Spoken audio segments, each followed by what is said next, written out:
Hello so guys, नमस्कार फिर से एक नई वीडियो के साथ। तो ये वीडियो है क्लास 9 के विद्यार्थियों के लिए, ठीक है। तो आप लोग का जो देखिए, इससे पहले आप लोगों को इंग्लिश का भी करवा दिया गया। आप लोग का एग्जाम जो है 11 अप्रैल से शुरू है, मतलब कल से शुरू है। तो आप लोग जल्दी से जल्दी वीडियो को देखिए और पूरा समझिए किस तरीके से पैटर्न, मतलब एग्जाम का पैटर्न है, मतलब एग्जाम किस तरीके से होगा, कैसे लिखना है, कितना क्वेश्चन पूछेगा, किस तरीके से क्वेश्चन आएगा, सब इसमें दिया हुआ है। ये हम लोग का ऑफिशियल जो ओरिजिनल वाला क्वेश्चन पेपर 2022 में जो एग्जाम हुआ था उसका, ठीक है, हिंदी एक का। तो आप लोग ध्यानपूर्वक देखिए, ठीक है। तो ये कुल 1.5 मिनट का आप लोग का, सॉरी 1.5 घंटा का होगा आप लोग का एग्जाम। 1 घंटा 30 मिनट 40 नंबर का होगा। आप लोग का पूरा का देना है OMR शीट पर, और आप लोग को सावधानी पूर्वक अपना जो भी है भरना है OMR शीट पर, ठीक है। साथ ही साथ इसमें आप लोग 2 ही पेन यूज कर सकते हैं, या तो ब्लैक या तो ब्लू, ठीक है। चलिए अब चलते हैं हम लोग क्वेश्चन की तरफ।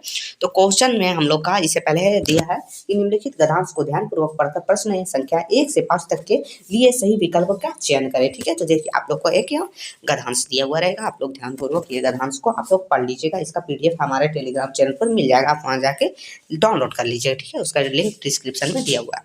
तो पहला क्वेश्चन है कि परिश्रम को सफलता का माना गया है, तो कुंजी माना गया। क्या माना गया? कुंजी। ऑप्शन नंबर 2 हो जाएगा पहला का।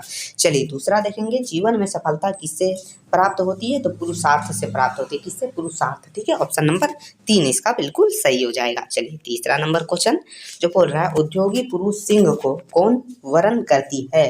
तो उद्योगी पुरुष सिंह को पार्वती वरण करती है। ऑप्शन नंबर 3 हो जाएगा, पार्वती। चलिए चौथा क्वेश्चन की ओर चलेंगे जो बोल रहा है, कैसा परिश्रम को का दूसरा नाम भाग्य है? तो कठिन परिश्रम का दूसरा नाम भाग्य है। चलिए ऑप्शन नंबर एक। चलिए अगला चलेंगे, क्वेश्चन 5वां जो बोल रहा है, बुद्धि और विवेक किसको मिला है? तो मानव को मिला है बुद्धि और विवेक, ठीक है। चलिए अगला हम लोग चलेंगे, उससे पहले एक बोल रहा है, प्रस्तुत पदांश को ध्यानपूर्वक पढ़कर प्रश्न 6 से 10 तक के लिए सही उत्तर का चयन करें, ठीक है। तो यहाँ एक पदांश दिया हुआ है, आप लोग ध्यानपूर्वक अच्छे तरीके से पदांश को पढ़ लीजिएगा। पढ़ने के बाद चलिए हम लोग चलते हैं डायरेक्ट क्वेश्चन की तरफ जो बोल रहा है, छठा, कांटा किसी की उंगली को क्या कर देता है? तो छेद कर देता है। क्या कर देता है? छेद। ऑप्शन नंबर ए बिल्कुल सही हो जाएगा। चलिए अगला क्वेश्चन नंबर 7वां जो बोल रहा है, एक ही जगह में कौन जन्म लेते हैं? तो एक ही जगह में फूल और कलियां जन्म लेते हैं। फूल और कलियां, ऑप्शन नंबर 4 हो जाएगा। किसका? 7वां का ऑप्शन नंबर 4। चलिए 8वां क्वेश्चन देखेंगे जो बोल रहा है, भोरे का श्याम तन कौन भेद देता है? तो भोरे का श्याम तन जो है वो कांटे भेद देता है। कौन? कांटे। चलिए अगला है 9वां नंबर क्वेश्चन जो बोल रहा है, तितलियों को गोद में कौन लेता है? तो तितलियों को गोद में फूल लेता है। कौन लेता है? फूल। Option number 3। चलिए सबकी आंखों में कौन खटकता है? तो सबकी आंखों में जो है कांटे खटकते रहता है। क्या है? कांटे। 10वां का ऑप्शन नंबर 2। चलिए चलेंगे क्वेश्चन नंबर 11वां, ये हम लोग का खंड खा से है, व्याकरण से। हम लोग व्याकरण में आ चुके हैं। तो बोला सुपुत्र शब्द में किस उपसर्ग का प्रयोग हो गया? उपसर्ग मतलब जो पहले, तो सु, ये है सु है, ठीक है। तो ऑप्शन नंबर ए हम लोग का बिल्कुल सही हो जाएगा, ऑप्शन नंबर 1। चलिए अब है प्रत्यय। प्रत्यय मतलब पीछे, उपसर्ग मतलब जो आगे लग के बनता है, ठीक है। तो इसमें बोल रहा है, अपनापन में किस प्रत्यय का प्रयोग हुआ? तो लास्ट में क्या है? पन।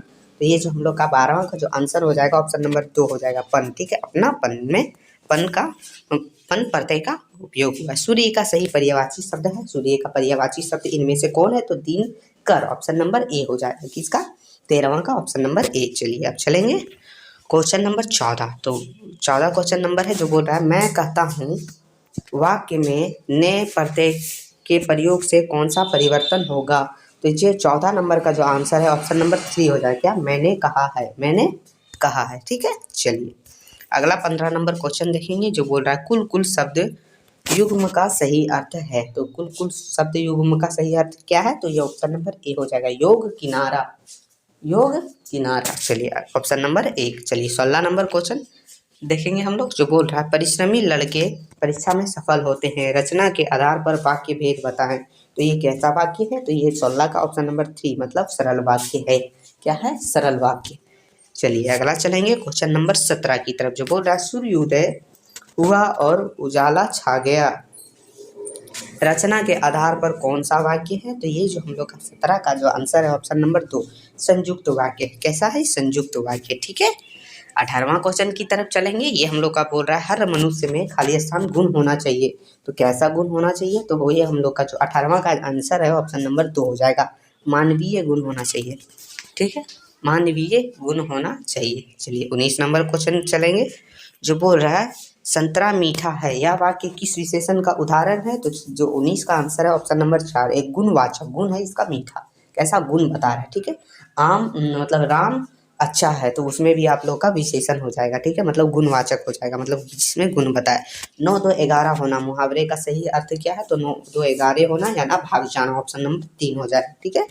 चलिए चलेंगे क्वेश्चन नंबर 21, जो हम लोग आ चुके हैं पाठ्य पुस्तक की तरफ से। यहाँ फिर से पदांश दिया हुआ है, जिससे पढ़ के 21 से 25 तक के क्वेश्चन आप लोग इसी से मिल जाएगा, ठीक है। तो आप लोग पदांश को अच्छे तरीका से पूरा ध्यानपूर्वक पढ़ लीजिएगा, ठीक है। तो बोल रहा है प्रस्तुत पदांश के कवि कौन है? जो ऊपर पदांश लिखा हुआ है उनके कवि कौन है, ठीक है। तो 21वां का जो आंसर है ऑप्शन नंबर 3 हो जाएगा, कबीर दास है। कौन है? कबीर दास, ठीक है। चलिए अब फिर हम लोग चलेंगे 22 नंबर क्वेश्चन, जो बोला है मानसरोवर क्या है? तो मानसरोवर जो है वो हो जाएगा हम लोग का 22 का ऑप्शन नंबर 4, यानी झील है। क्या है? झील, ऑप्शन नंबर 4। चलिए 23 नंबर क्वेश्चन चलेंगे, जो बोल रहा है मुक्ता फल का क्या अर्थ है? तो मुक्ता फल का जो अर्थ है ऑप्शन नंबर 1, मोती। क्या है? मोती। चलिए अगला चलेंगे 24 नंबर क्वेश्चन, जो बोल रहा है प्रेमी शब्द का प्रयोग हुआ है, मतलब ऊपर जो पदांश मतलब दिया हुआ है पदांश, उसमें कितना बार प्रेमी शब्द का प्रयोग हुआ है? तो 4 बार हुआ है। कितना बार? 4 बार, ठीक है। 24वां का आंसर 4 हो जाएगा, आप लोग देख लीजिएगा ऊपर। 25 नंबर क्वेश्चन है, बोल रहा है संसार किस रूप में है? तो संसार जो है कवि के अनुसार कुत्ता के रूप में है। किसके रूप में? कुत्ता रूप में। इसके अनुसार, कवि के अनुसार, ठीक है। चलिए अगला चलेंगे, निम्नलिखित प्रश्नों को सही विकल्प का चयन करें, ठीक है। तो ये हम लोग का आ चुके हैं क्वेश्चन नंबर 26, जो बोल रहा है कबीर की रचनाओं का प्रामाणिक संग्रह कौन है? तो कबीर की रचनाओं का प्रामाणिक संग्रह कौन है? तो ये हम लोग का 26 का आंसर है, ऑप्शन नंबर 3 हो जाएगा, बीजक, ठीक है, बीजक। चलिए अगला है 27 नंबर, कबीर कैसा संत थे? तो वो जो थे वो सदगृहिस्थ थे। क्या है? सदगृहिस्थ, ऑप्शन नंबर 2 हो जाएगा, किसका? 27 का, ठीक है, ऑप्शन नंबर 2। चलिए अब चलेंगे हम लोग 28 नंबर क्वेश्चन, जो बोल रहा है कबीर दास किस काल के कवि थे? तो वो भक्ति काल के कवि थे। किए थे? भक्ति काल के कवि। 28 का ऑप्शन नंबर 2। चलिए चलेंगे 29 नंबर क्वेश्चन, जो बोल रहा है सब श्वासों की श्वास में पंक्ति का क्या अर्थ है? तो ये जो हम लोग का 29 नंबर का है वो ऑप्शन नंबर ए, ईश्वर का निवास कनकन में है। ईश्वर का निवास कनकन में है, मतलब हर जगह है, ठीक है। चलिए 30 नंबर क्वेश्चन, जो बोल रहा है पखा पखी का क्या अर्थ है? तो पखा पखी का जो अर्थ है वो हो जाएगा तीसरा, मतलब पच विपच। क्या है? पच विपच, ऑप्शन नंबर 3 इसका बिल्कुल सही है, 30वां का।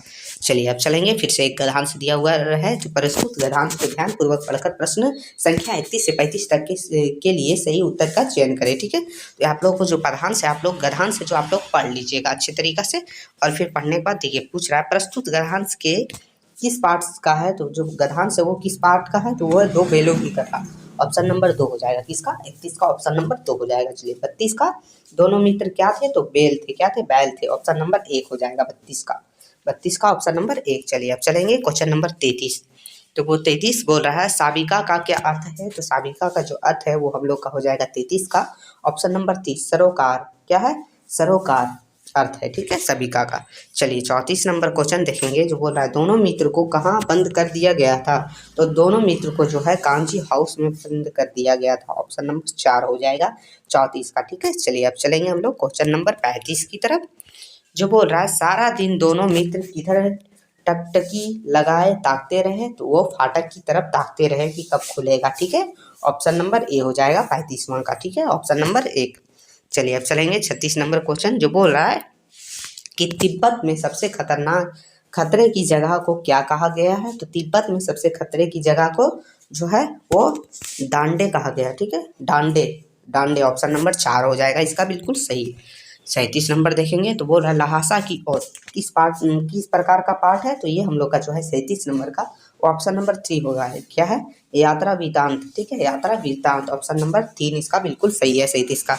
चलिए देखेंगे क्वेश्चन नंबर 38, जो बोल रहा है लेखक के सहयात्री का क्या नाम था? तो लेखक के सहयात्री जो है उसका नाम था हम लोग का जो हो जाएगा 38 का, वो ऑप्शन नंबर 2 हो जाएगा, क्या था? सुमति। क्या था? सुमति, ठीक है। अगला है 39 नंबर क्वेश्चन, जो बोल रहा है सलीम अली क्या थे? तो वो एक पंछी विज्ञानी थे, ठीक है, पंछी विज्ञानी, ऑप्शन नंबर 3 इसका बिल्कुल सही है, ठीक है। चलिए अब लास्ट क्वेश्चन हम लोग देखेंगे। क्वेश्चन नंबर 40 जो बोल रहा है, सलीम अली के एयरगन से कौन चिड़िया घायल होकर गिरी थी?